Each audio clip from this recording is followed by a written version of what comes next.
The all-new 2023 Ford Everest Hybrid is a Prado killer. If the Ranger Ute is the new standard, then will Everest also dominate the truck-based SUV market? Where does it stand in comparison to other SUVs like the Isuzu MU-X, Mitsubishi Pajero Sport, SsangYong Rexton, or Toyota Fortuner? Or does this make it a more worthy competitor to the Toyota Prado in the eyes of the public?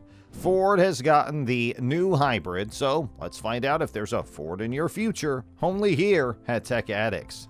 The new Ford Everest SUV, the second version of this model, will also be released in 2022. The 2023 Ford Everest 4x4 wagon continues to borrow heavily from the pickup truck platform, and it has more surface-level similarities to the dual-cab Ute. In comparison to rival ute-based SUVs like the Mitsubishi Pajero Sport, Isuzu MU-X, and Toyota Fortuner, the Ford four-wheel drive, the Everest, is now more expensive than ever. There are still 4 different trim levels like the previous generation, but the price has increased across the board and the new diesel V6 engine comes at an additional cost. The base variant, a 4x2 rear-wheel drive Ambient, can be had for $52,990, with the 4x4 version costing an additional $5,990. The next model up, the Trend, has had the largest price increase over the previous generation, with a $3,200 increase for the 4x2 rear-wheel drive version and a $5,000 premium for 4x4, which is now $65,290. The 2.0-liter bi-turbo engine powers both the Trend and the base Ambient, and a 10-speed automatic is standard equipment regardless of drivetrain configuration. The Sport trim adds a 3.0-liter turbo diesel V6 and standard 4-wheel drive, but raises the price to $69,090. Plus, the previous top model, Titanium, has been replaced by the brand new Platinum. The 3.0-liter V6 diesel engine, 10-speed automatic transmission, 4-wheel drive, and many more amenities are all standard equipment. Another intriguing aspect is the availability of several options. With a 4x4 model, you may upgrade to 18-inch wheels with all-terrain tires for $1,100 with the Ambient trim, $500 with the Trend trim, and at no extra cost with the Sport or Platinum trims. Arctic White is the only color option that does not incur any additional fees. Shadow Black, Aluminum Silver, Arctic White, Meteor Gray, Sedona Orange, Equinox Bronze, and the exclusive Blue Lightning color are all available in the Sport trim for an additional $675. There was just one color of paint available, and it wasn't red, green, or two-tone. The main designer, Nick Etrovich, told me that customers are fine with the vehicle being quite similar to the Ranger Ute because they wanted to seem like the strong truck on which it is based. Only minor changes to the bumpers indicate a distinction between the two. In addition, the Premium Platinum model has a contentious love-hate aspect. Across the hood, the Platinum grade has the letters for Platinum spelled out, while the Sport grade has the letters for Everest. It's less rounded and top-heavy and more solid and substantial than the preceding Everest. The longer wheelbase and broader track add width and length. The bar linking the taillights to the bumper creates an optical illusion. Even rival automakers struggle to make ute-based SUVs look balanced.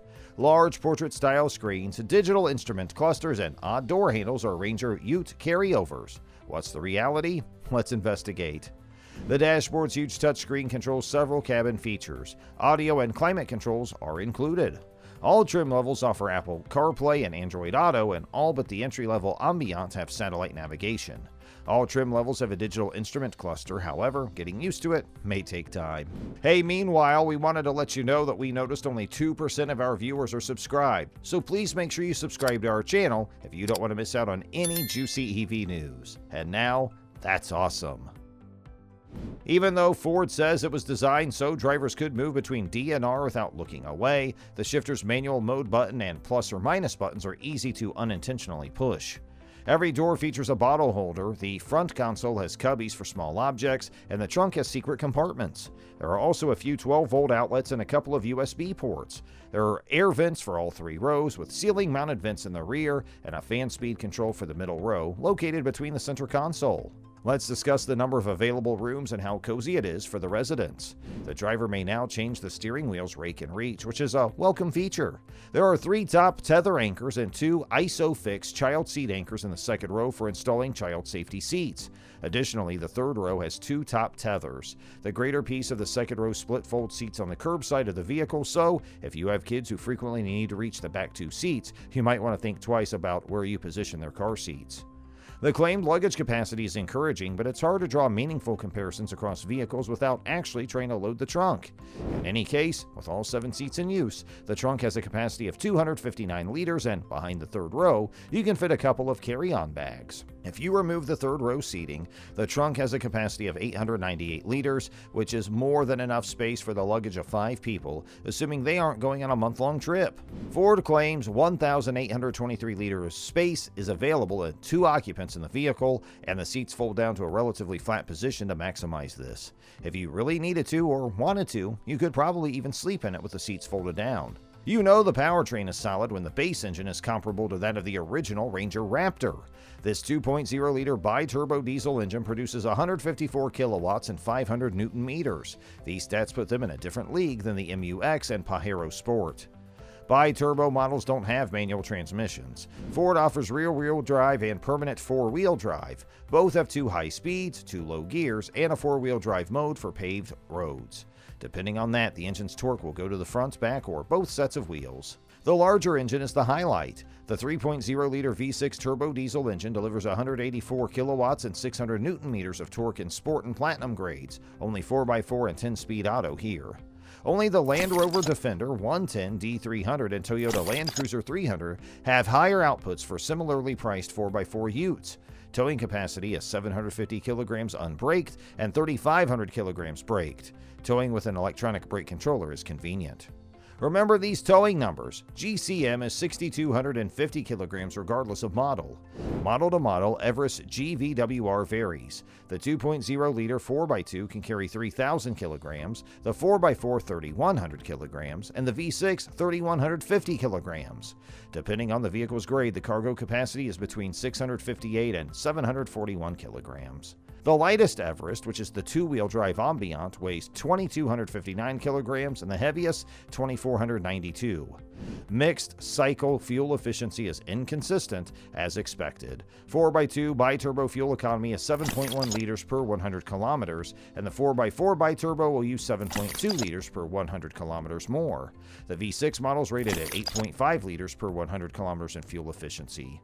The dashboard trip computer didn't give us the best impression during our testing, which was based on the road drives designed by Ford for the debut of the new Everest. Keep in mind that every single Everest has an 80-liter gasoline tank and is outfitted with AdBlue treatment and engine start-stop technology. And we also wanted to tell you that the latest iteration of the Everest has been awarded a perfect 5-star rating from the Australia New Car Assessment Program based on the most stringent crash test requirements from 2022. So, for families looking for a vehicle capable of off-roading and towing a large load, you'll be pleased to find the new Ford Everest. Regardless of the trim level you choose, however, you'll be getting a ute-based wagon that's more sophisticated and well-developed than anything else in its class. Well, don't experiment, just buy a Ford! That's all for today. Please do like the video and subscribe to our channel.